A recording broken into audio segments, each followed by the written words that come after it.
Next topic is, what are things made of? A particular material may contain a single substance or a number of substances. Things are made up of one or more substances combining together called materials. A shirt may be made up of fiber, buttons, etc. These are called materials. A material can be used to make different type of things. First of all, in the few lines it is written that a particular material may contain a single substance. कोई भी material ये चीज़ जो हम अपने daily life में use करते हैं वह या तो वो सिंगल मटेरियल से बन सकती है या तो उसके अंदर बहुत ढेर सारे मटेरियल मिलके वो थिंग बनता होगा.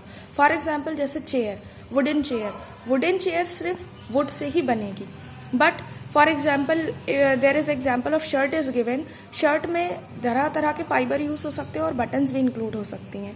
तो ये सब जो फाइबर बटन्स हैं वो मटेरियल कहलाते हैं. ओके, सारे मटेरियल ही मिलके कोई ना कोई सब्सटेंस बनाते हैं जो कि हमारे यूज में आते हैं. For example the bags we use, school bags और the leather bags, hand bags, they have different type of materials in them. For example, glass can be used to make mirrors, bowls, window panes, etc. Glass जो है कई तरीके से use हो सकता है. या तो मिरर उसका बना सकते हैं, या तो उसका ग्लास बोल जो हमारे किचन में यूज़ होता है, या तो विंडो पेन्स उसका यूज़ हो सकता है. Similarly, things can be made up of more than one type of material. A bag can be made up of cloth, jute, leather. जैसे कि एक कोई चीज़ है वो एक से ज़्यादा मटेरियल से भी बन सकता है. जैसे कि अभी मैंने बैग को बताया, बैग हमारे नॉर्मल कॉटन कपड़े के भी बन सकते हैं, जूट के भी बन सकते हैं, लेदर के भी बन सकते हैं. मटेरियल कैन बी नेचुरल और man made. Natural materials are those which are available in nature as they are. Man-made materials are those which do not occur in nature. Man-made और natural fibers के बारे में तो हम पहले पिछले chapter में पढ़ चुके हैं. Materials क्या है? Natural materials वो हो गए जो बिल्कुल ओरिजिनली नेचर से हमें वैसे ही मिले.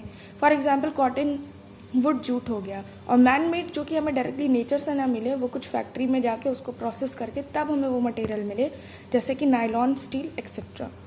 What is matter? अब मैटर होता क्या है? We know that all objects are made up of materials. Anything that we can see, touch, smell, taste, and which occupies space and has weight is called matter. Stone, glass, wood, sand, etc. are all examples of matter. कोई भी चीज़, जो चीज़ें हम देखते हैं उसको touch कर सकते हैं या उसको फील कर सकते हैं, या वो कोई स्पेस ऑक्यूपाई करती है और it has wait in it, these all type of things is termed as matter. For example, stone, glass, wood, etc. What are the states of matter now? States of matter can be of three forms. First form is solid, then liquid, and then gases. Solid का क्या property है? Let us see. Solid have a different shape and occupy definite shape, space and volume. Solid cannot be compressed due to their definite shape. पहला क्या है? Solid में definite shape होता है. Solid का जो शेप होता है कभी भी चेंज नहीं हो सकता और हम उसको कंप्रेस करके किसी और शेप में ट्रांसफॉर्म नहीं कर सकते हैं. Next is the molecules in solid are closely packed because of which they do not move from their position and helps solid to retain their shape. Generally, the melting of solids are high. Some solids change directly into the vapor on heating. Third and fourth point क्या है? Third point हमारा कहता है कि solids में जो molecules होते हैं वो बहुत ही ज़्यादा क्लोजली पैक्ड होते हैं, जिसकी वजह से वो आसानी से अपने शेप को डिफॉर्म नहीं कर सकते. वो बिल्कुल अपने ही शेप में हमेशा के लिए रहेंगे. और सॉलिड के जो होते हैं जनरली हाई मेल्टिंग पॉइंट होते हैं. मेल्टिंग मतलब पिघलने का, वो सॉलिड कितने पॉइंट पे जाके पिघल रहा है वो बहुत ज़्यादा टेम्परेचर होता है. और कुछ सॉलिड गर्म होने पे लिक्विड में नहीं चेंज होते, डायरेक्टली वेपर में चेंज हो जाते हैं. Second is liquid. Liquid have definite volume but no definite shape. Liquid occupy the shape of container they are put into. Molecules in liquid are loosely packed as compared to solid. First क्या है?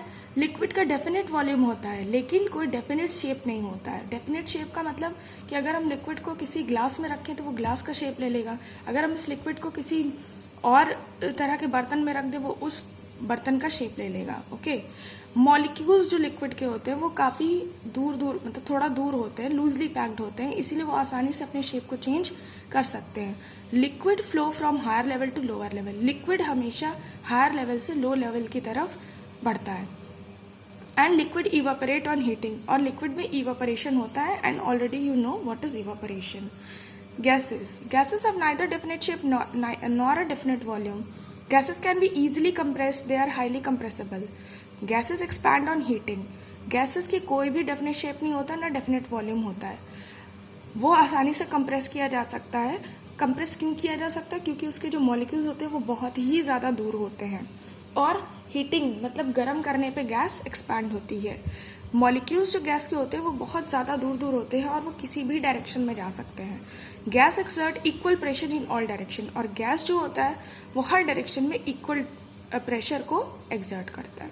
So we will start the next topic in the next class. Thank you.